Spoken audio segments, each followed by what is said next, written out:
हज उमरा ये एक इबादत मालिया भी है, इबादत बदनिया भी है।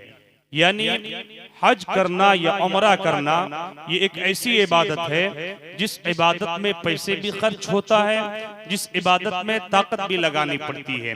आप नमाज पढ़ते हो, नमाज ये एक इबादत है, इसमें पैसे लगाने की जरूरत नहीं पड़ती है।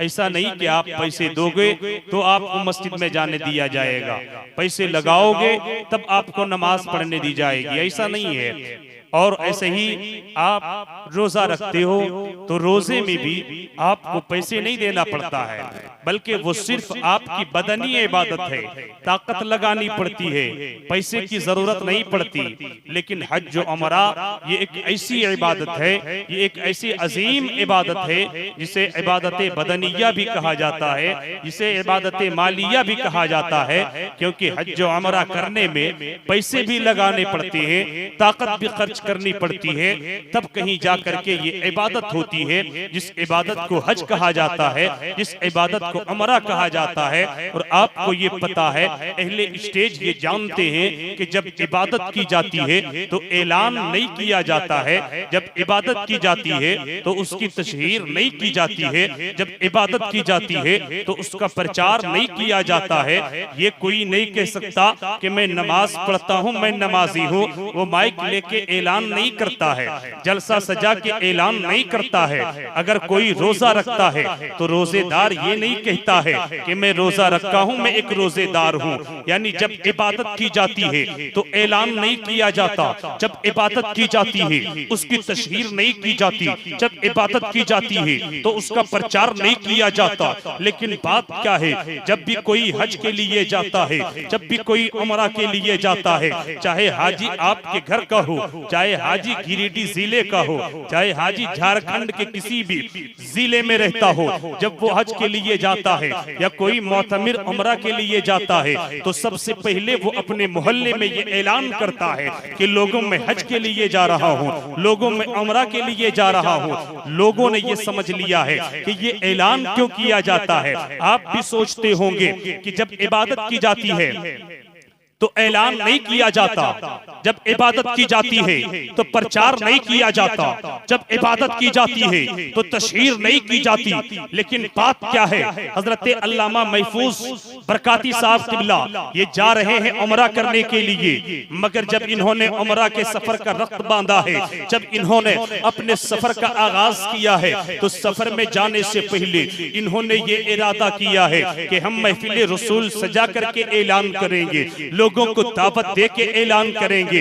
अल्लामा महफूज बरकाती साहब से अगर पूछ लिया जाए कि हजरत हज उमरा ये एक बड़ी इबादत है, ये एक अजीम इबादत है, और जब इबादत की जाती है तो ऐलान नहीं किया जाता, जब इबादत की जाती है तो उसकी तशहीर नहीं की जाती है, जब इबादत की जाती है तो प्रचार नहीं किया जाता है। लेकिन बात क्या है कि आपने उमरा का इरादा किया है तो जलसा सजा के इरादा किया है, आपने उमरा किया है, लोगों को दावत दे के बुलाया है, लोगों को आपने यहाँ बैठाया है तो दावत दे के बैठाया है। उसकी वजह क्या है, हजरत अल्लामा महफूज बरकाती साहब मेरे करीबान को पकड़ेंगे, कहेंगे फरीदुल कादरी क्या तुझे पता नहीं है। हाँ हाँ, ये बात अपनी जगह है कि जब इबादत की जाती है ऐलान नहीं किया जाता, जब नमाज पढ़ी जाती है ऐलान नहीं किया जाता, जब रोजा रखा जाता है ऐलान नहीं किया जाता, जब ज़कात दी जाती है ऐलान नहीं किया जाता।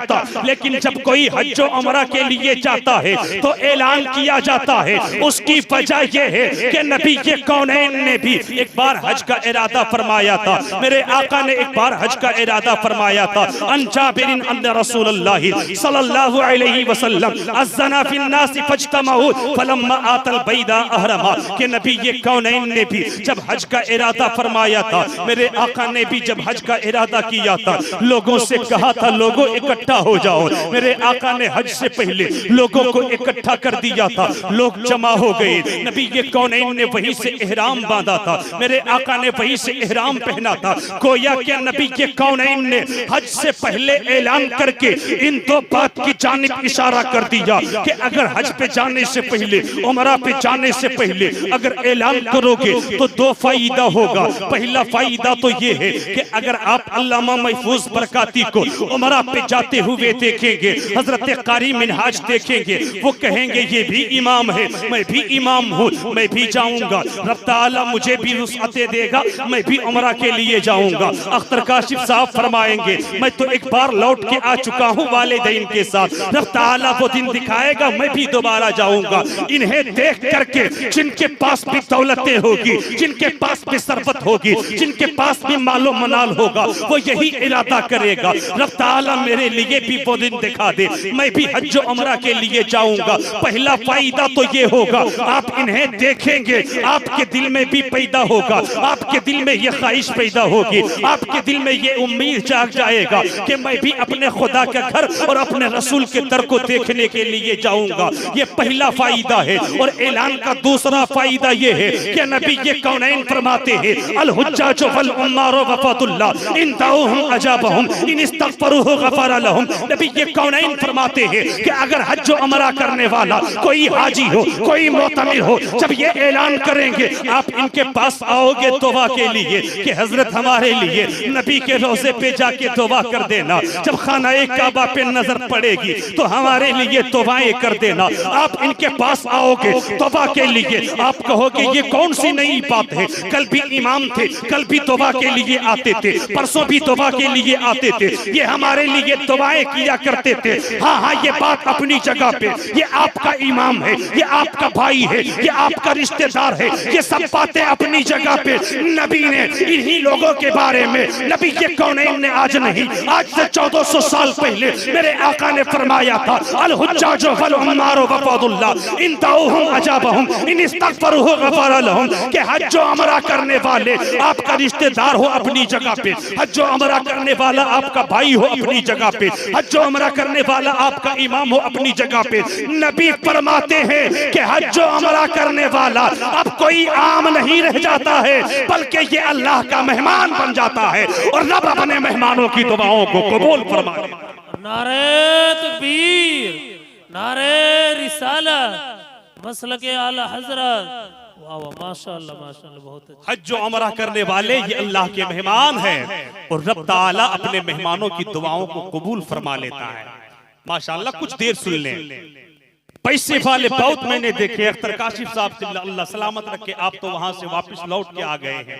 मैं दुआ करता हूँ फिर वो दिन आए कि आप भी जाए, हम लोग भी जाए। पैसे वाले महफूज भाई, मैंने बहुत लोगों को देखा है, बहुत लोगों के पास पैसे हैं, लखपति है, करोड़पति है, खरबपति है, लेकिन तमाम लोगों के ख्यालात, इरफान भाई, तमाम लोगों की सोच और फिक्र यकसा नहीं है। कुछ लोगों के पास पैसे आता है, सोचता है पैसे आ गया है, दौलत तो सरबत हाथ लगी है, जाऊंगा घूम आऊंगा, मनाली घूमूंगा, जाऊंगा मलेशिया घूम आऊंगा, जाऊंगा कश्मीर की वादियों को देख आऊंगा, कोलकाता जाऊंगा, विक्टोरिया महल को देख लूंगा, जाऊंगा इंग्लैंड और हॉलैंड के इजाजियों को देख लूंगा, जाऊंगा अमेरिका, वहां के डिजिटल मार्केट को देख लूंगा। ये पैसे आने के बाद लोग सोचते हैं, लेकिन कुछ लोग ऐसे भी हैं इस दुनिया में जिनके पास पैसे आते हैं, दौलत तो सरबत हाथ लगती है, मानो मनाल उनके पास आता है, सोचता है पैसे आ गया है, दौलत हाथ लग गई है, अब मैं विक्टोरिया महल देखने के लिए नहीं बल्कि बगदादी मोहल्ला देखने चला जाऊंगा। पैसे आया है तो पैसे लेकर के मैं मनाली घूमने के लिए नहीं जाऊंगा, पैसे लेकर कश्मीर की वादियों को देखने नहीं जाऊंगा, बल्कि दौलत हाथ लगी है, मैं जाऊंगा तो अजमेर मोहल्ला चला जाऊंगा, मैं करबलाए मोहल्ला चला जाऊंगा और दौलत हाथ लग जाए। लोग कहते हैं मैं चला जाऊंगा उमरा करने के लिए। मैं अगर अल्लामा महफूज बरकाती से पूछ लूं, हजरत आपके पास पैसे आए थे, दौलत हाथ लगी थी, आपको यहाँ के लोगों ने मोहब्बतें दी थी, रब ने आपको वो दिन दिखाया, पैसे आपके पास थे, दौलत आपके पास थी, दुनिया में घूमने के बहुत सारी जगह है, कोलकाता चले जाते, विक्टोरिया महल देख लेते, लाल किला देख लेते, ताजमहल देख लेते, कश्मीर चले जाते, मलेशिया चले जाते, इंग्लैंड और हॉलैंड की अयाशियों को देख लेते, अमेरिका के डिजिटल मार्केट को देख लेते। दुनिया में देखने की बहुत सारी जगहें हैं जहां पे जाकर के आप अपने दिल को सुकून बख्श सकते थे, लेकिन क्या वजह है कि दौलत हाथ लगी है तो आप हज और उमरा के लिए जा रहे हैं। तो हजरत अल्लामा महफूज बरकाती साहब मेरे दामन को पकड़ेंगे, कहेंगे फरीदुल कादरी, हाँ हाँ मैं चाहता तो दुनिया के बाजार को घूम सकता था, लेकिन अब मुझे दुनिया के बाजार की जरूरत नहीं है, मुझे तो अहमद मुख्तार की जरूरत है, मुझे तो अहमद मुख्तार की जरूरत है। और ये मेरे दामन को पकड़ के कहेंगे कि खाता हूं मैं जरूर, खिलाते हैं मुस्तफा, पीता हूं मैं जरूर, पिलाते हैं मुस्तफा। और कितने अमीर हो के भी तैबा न जा सके, जाते वही है जिनको बुलाते हैं मुस्तफा, जाते वही है जिनको बुलाते हैं मुस्तफा। माशाअल्लाह, कितने बहुत अच्छा। अमीर हो के भी तैबा न जा सके, जाते वही है जिनको बुलाते हैं मुस्तफा। आप हजरात यहाँ बैठे हैं हजरत की ताज़ीम में, इज्जत और हौसला अफजाई में। अगर आपसे पूछ लिया जाए कि आप इनकी ताज़ीम क्यों कर रहे हैं, क्या वजह है कि आप इनकी दस्तबोसी भी कर रहे हैं, आप इनको माला भी पहना रहे हैं, इनके सर पे पगड़ी भी बांधी गई, इनकी इतनी ताज़ीम और तौकीर क्यों की जाती है, इनकी इज्जत इतनी क्यों की जा रही है, इनका अदब और एहतराम इतना क्यों किया जा रहा है? तो सुने, आप इनकी इज्जत कल भी करते थे, आज भी कर रहे हैं, परसों भी करेंगे, लेकिन आपने इन्हें आज माला पहना करके बिल्कुल सामने आपने बैठाया है। कल जब इन्हें रुखसत किया जाएगा, अपने वक्त का मुफ्ती होगा इनके पीछे होगा, अपने वक्त का मुहद्दिस होगा इनके पीछे होगा, अपने वक्त का सदर होगा इनके पीछे होगा, सेक्रेटरी इनके पीछे होगा, मोहल्ले के उलमा इनके पीछे होंगे। इसकी वजह क्या है? तो आइए कुरान से पूछ लिया जाए, ए कुरान जरा बता दिया जाए कि आज इनकी इतनी ताज़ीम क्यों, आज इनकी इज्जत इतनी क्यों कि आज इन्हें आगे रखा जा रहा है, इन्हें लोग माला भी पहना रहे हैं, इनकी दस्तबोसी भी कर रहे हैं, इनसे मुसाफा भी कर रहे हैं, इनसे मुआनका भी कर रहे हैं। आज इतनी इतनी ताज़ीम इनकी क्यों की जा रही है? तो कुरान मुक़द्दस पुकार उठेगा, या अय्युहल्लज़ीना आमनू ला तुहिल्लू शाइरल्लाह, कि ए ईमान वालो अल्लाह की निशानियों की ताज़ीम करो, अल्लाह की निशानियों की बेहुरमती ना करो। अल्लाह की निशानी है ये क्या? जिसको देखने के बाद मजहबी जज्बात उभर जाए, ये अल्लाह की निशानी है। मकामे मिना ये अल्लाह की निशानी है, सफा मरवा की पहाड़ियां ये अल्लाह की निशानी है, मकामे इब्राहिम ये अल्लाह की निशानी है, चश्मे ज़मज़म ये भी अल्लाह की निशानी है। इन निशानियों के साथ सुने, रब्बे कायनात ने कुरान मुक़द्दस में ये ऐलान कर दिया है, वला आमीन अल बैतुल हराम, के जो बैतुल हराम का कस्द कर लेता है वो भी अल्लाह की निशानियों में से एक निशानी बन जाता है, वो भी अल्लाह की एक निशानी बन जाता है। अच्छा, आप ये बता दें, आप हज़रात सुन रहे हैं, कुछ देर सुनेंगे, दोनों हाथों को उठाएं, बोले या रसूल अल्लाह, इस नियत से बोले कि इंशाअल्लाह आपके लिए वो दिन आएगा कि आप भी मदीने शरीफ जाओगे। इस नियत से दोनों हाथों को उठाएं, बोले या रसूल अल्लाह, आप इनकी ताज़ीम कर रहे हो, इज्जत कर रहे हो। ये मफाद परस्त दुनिया है महफूज भाई, किसी की इज्जत उस वक्त तक नहीं की जाती जब तक कि कुछ फायदा ना हो। आप इनकी ताज़ीम करते हो, इनकी इज्जत करते हो, आज इन्हें फूल पहनाया है, पगड़ी पहनाई है, आज इनकी आप इतनी ताज़ीम कर रहे, इज्जत और एहतराम के साथ इन्हें आप रुखसत कर रहे हो, इससे आपको फायदा क्या मिलेगा? इससे आपको फायदा क्या मिलेगा? और कुरान से पूछ लिया जाए, ए कुरान जरा बता दिया जाए, सरजमीन उर्रो के खुश अकीदा सुन्नी जयाले मुसलमान अपने खतीबो इमाम को उमरा के लिए भेजते हुए इन्होंने आज ये कॉन्फ्रेंस का इनेकाद करके आज इनकी ताज़ीम की जा रही है, आज इनकी इज्जत की जा रही है, क्योंकि आज ये उमरा के लिए जा रहे हैं।